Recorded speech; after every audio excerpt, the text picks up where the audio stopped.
संध्याकाळची वेळ होती. संध्याकाळचे 7:30 वाजले होते आणि मी इथे गॅसवर स्वयंपाकाची तयारी आमची चालू झाली होती आणि मी इथे गॅसवर भात लावला होता. गॅसवर भात शिजत होता आणि नंतर मी लगेच इथे पीठ मळायची तयारी करतच होते आणि लगेच मी इथे पीठ मळायला घेतलं होतं आणि पीठ मळतच होते. मी इथे व्यवस्थित मी पीठ मळून घेत आहे. म्हणजे रोजचीच माझी ही कामं असतात, पीठ मळणं वगैरे. तर रोज मी ही कामं करते. तर रोज संध्याकाळी 7:30-8ला वगैरे मी पीठ मळते. तर मी इथं माझं पीठ मळणं चालू होतं आणि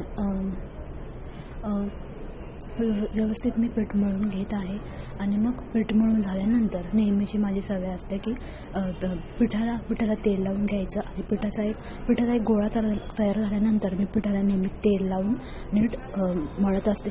पिठाला तेल लावल्यामुळे पीठ सॉफ्ट होतं आणि मस्त इथे पिठाचा गोळा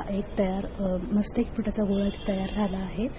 मस्त मी इथे पिठाला तेल लावून घेतलेलं आहे आणि अशा पद्धतीने मी इथे पीठ मळून घेतलं आहे.